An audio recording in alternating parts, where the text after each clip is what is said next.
Voilà encore une église de réveil qui sème la confusion avec ce parler en langue. Écoutons ensemble. On va revenir pour commenter. C'est ça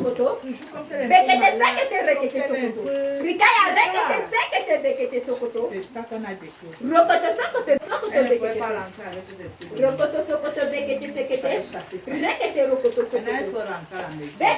Alors le but de cette vidéo, c'est de savoir bibliquement parlant, est-ce que la pratique que nous avons vue là, est-ce que c'est une pratique prônée par les Écritures?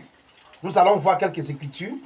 1 Corinthiens 14, versets 27 à 28. Si quelqu'un parle en langue, que ce soit 2 ou 3 ou plus, chacun à son tour, et que quelqu'un interprète, s'il n'y a point d'interprète, qu'on se taise dans l'église et qu'on parle à soi-même et à Dieu. On lit également 1 Corinthiens 14, verset 33. Car Dieu n'est pas un Dieu de désordre, mais de paix, comme dans toutes les églises des saints. Lisons également 1 Corinthiens 14, verset 40. Mais que tout se passe avec bienséance et avec ordre. Et enfin, 1 Corinthiens 14, verset 19. Mais dans l'église, j'aime mieux dire 5 paroles avec mon intelligence que pour instruire aussi les autres que de dire 1000 paroles en langue. Donc, la parole de Dieu, de manière globale, dit ceci. En ce qui concerne le parler en langue, lorsqu'on parle en langue, il faut qu'il y ait interprétation. Ça, c'est 1. 2.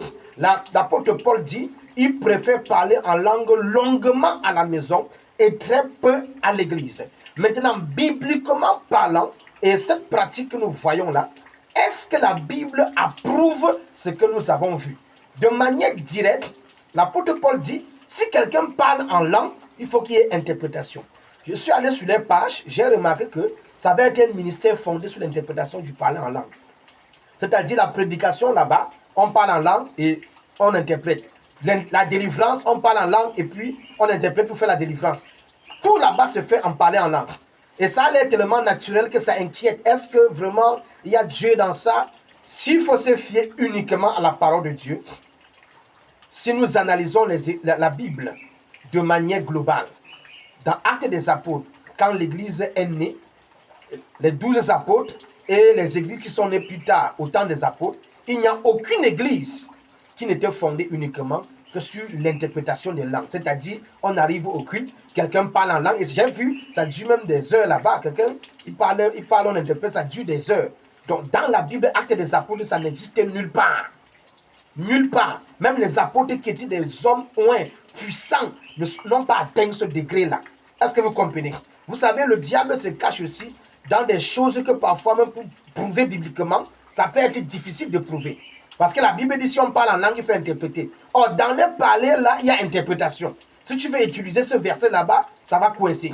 L'apôtre Paul dit, je parle longtemps à la maison parce que je veux que les gens soient édifiés. Or, ils parlent longtemps là-bas, ils édifient les gens en même temps. Ça devient complexe. Je veux faire comme un serviteur de Dieu au Nigeria, Benson Idaouza. À son temps, il y avait un homme de Dieu qui opérait dans une dimension que les gens ne comprenaient pas. Et Benson Idaouza a dit, si c'est de Dieu, d'ici 7 ans, ils seront encore là. Si ce n'est pas de Dieu, d'ici 7 ans, ça va s'éteindre. Donc, si ce mouvement que nous avons vu là, si c'est de Dieu, d'ici 7 ans, ils seront encore là. Si ce n'est pas de Dieu, d'ici 7 ans, ils seront éteints. C'est tout ce que je peux dire. Partage la vidéo et dis-moi ce que tu penses en commentaire.